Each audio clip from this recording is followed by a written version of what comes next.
last, my arm is complete again. Tim Burton is known for his distinct filmmaking style. His work features a gothic tone and an enthralling sense of dark humor. What makes his films so unique is the way they capture harrowing imagery in a distorted way. Over the years, Burton has crafted a well-manicured resume that's led him to be one of the most well-acclaimed and respected filmmakers in history.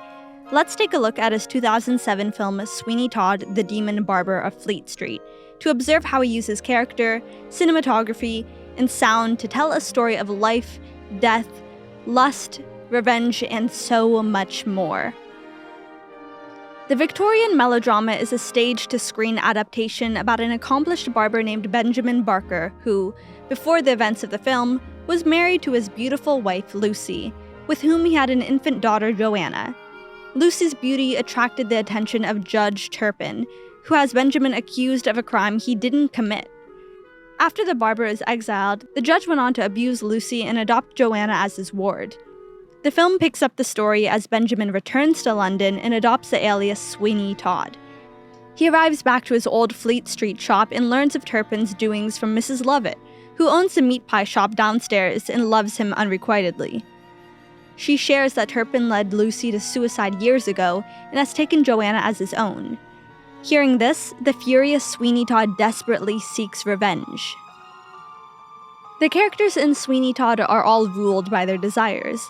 Lust, in one way or another, is a central theme throughout the film. For some characters, like Turpin, Lovett, and Anthony, that lust is romantic or sexual. For Joanna, her lust is for freedom. For Sweeney Todd, his lust is a bloodthirsty vengeance.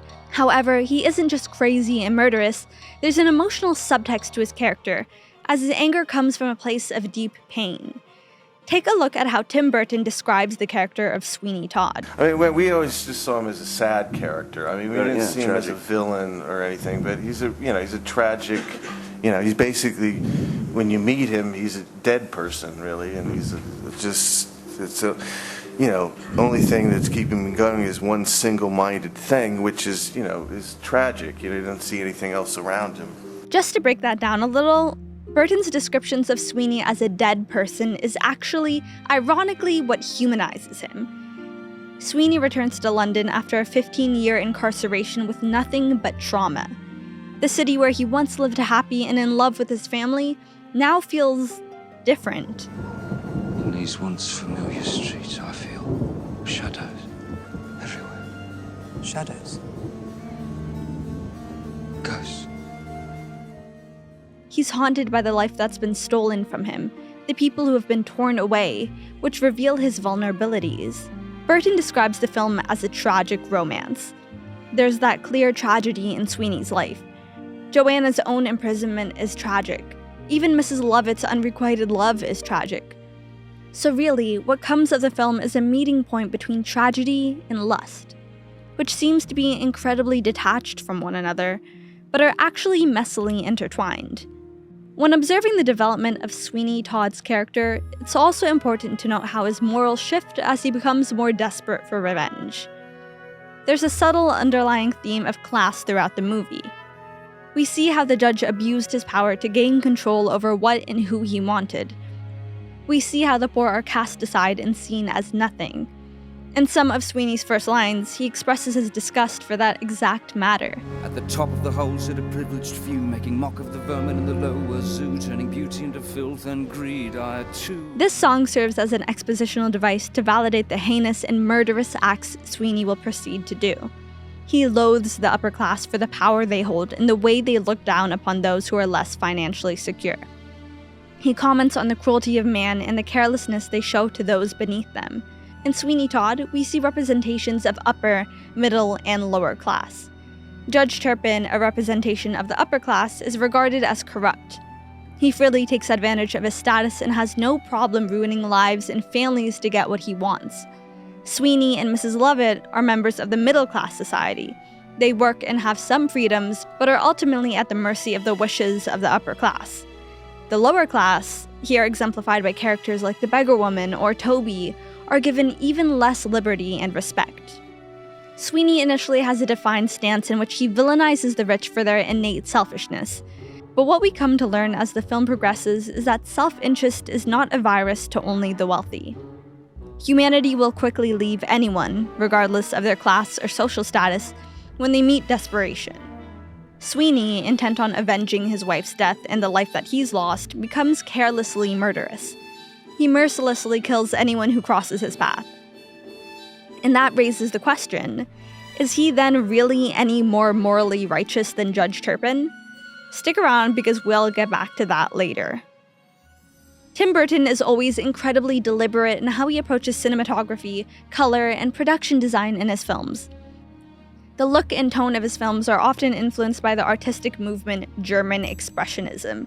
German Expressionism originated during World War I in theater and poetry, but soon after became popular in film following the German government's ban of foreign films and the subsequent increase of local film production. German Expressionist films were stylized with exaggerated acting, nightmarish imagery, bold aesthetics, and dramatic shadows. They also concerned themselves with exploring the human condition, expressing the inner turmoils of that era, and conveying the internal experiences of the characters. This is considered to be a reaction to the horrors and trauma the Germans faced from the war. Tim Burton's films are some of the most notable examples of the legacy of Expressionism, as they reject cinematic realism in similar ways. Viewers of Sweeney Todd, the Demon Barber of Fleet Street will quickly notice how dramatic the lighting is. The film creates a moody and sinister tone through its chiaroscuro lighting, a key attribute of Expressionist film. This style of lighting creates a high contrast between shadow and light, forming tension in the scene. The low-key lighting enhances the atmosphere to suggest moral ambiguity, which perfectly captures Sweeney Todd as a character. As the film progresses, Sweeney falls deeper and deeper into psychological darkness. This is reflected in how deep shadows wrap around his face. Anthony, on the other hand, tends to be more evenly lit across his face, symbolic of his naivety and innocent intentions. Tim Burton has also shared that the lack of color in the film was a very conscious decision. There's much more brightness, warmth, and overall color in the flashback scenes to demonstrate the fondness Sweeney has for his memories and his life before his loved ones were lost. Cutting back to the present day, it's almost like the film switches from color to black and white because of how dreary and dark the present is. There's a lack of color, it's almost entirely neutral tones. There's also a blue-gray hue over the present day, real-life scenes, which really captures that sense of ominous isolation Sweeney feels. This also greatly juxtaposes the scenes of Mrs. Lovett's fantasies as she sings By the Sea and imagines a life with Sweeney. The colors are much more vibrant and her imagination is peaceful and romantic. But as we dissolve back into a reality, we see, as represented by the loss of color, Mrs. Lovett's dreams are nothing more than an unachievable fantasy. Another noteworthy characteristic of the film is the overall production design, including setting, costuming, and makeup. Like in Expressionist films, the movie uses a lot of angular shapes to portray alienation and disorientation. We see it in the architecture of the city, but most notably the slanted window in Sweeney's Fleet Street shop. Sweeney's shop is an extension of his character. It's his home, but also where the darkest and deepest parts of himself are let out.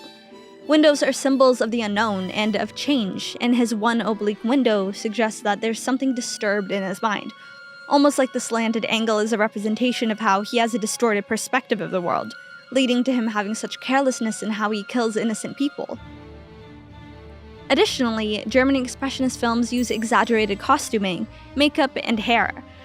Burton is famously known for his distinct look of his characters, and his signature style isn't absent in Sweeney Todd. The paleness of the skin, the rounding of the eyes, and the darkness of the hair and makeup suggests an emotional emptiness in the character. The messy and large hair of Sweeney and Mrs. Lovett suggests that they haven't washed their hair in a long time, so they don't care much for how they're perceived by others. There are oddballs who are most concerned with themselves and accomplishing what they want.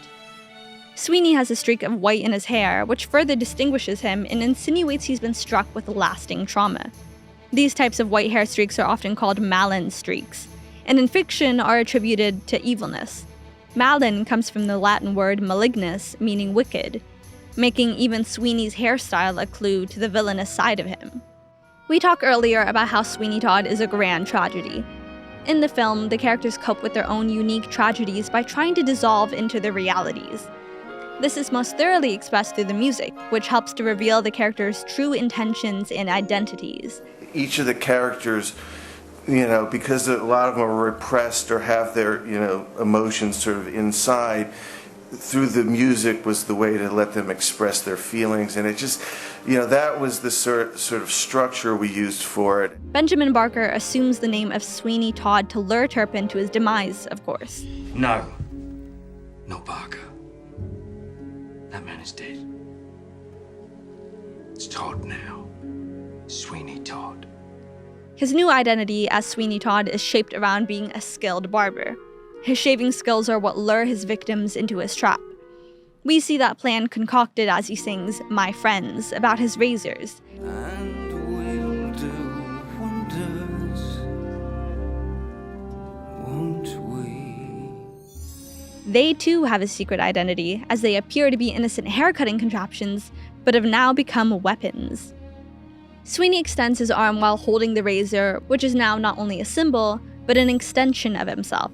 And just as Tim Burton stated, Sweeney Todd uses the music to express the new version of himself that he is stepping into. Mrs. Lovett paints herself with a false identity of her own through song. Mrs. Lovett frames herself to be kind-hearted and devoted to Sweeney and Toby, when really she's entirely self-serving. Mrs. Lovett yearns for Sweeney with a dangerous obsession. All of her actions throughout the film are motivated by her certainty that if he forgets about Lucy, he will love her back. She presents herself to be innocent when singing "Poor Thing" about Lucy's fate. So all of them stood there and laughed, you see. And by putting on this innocent act of sympathy for Lucy, she sets herself up to be in the position to lie about her death, gaining his trust and, in her mind, leading him on a path to her. Her intentions are further proven in her song "By the Sea."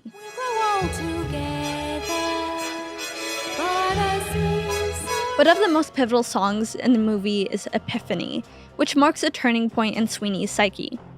The song follows a scene in which vengeance was just seconds away.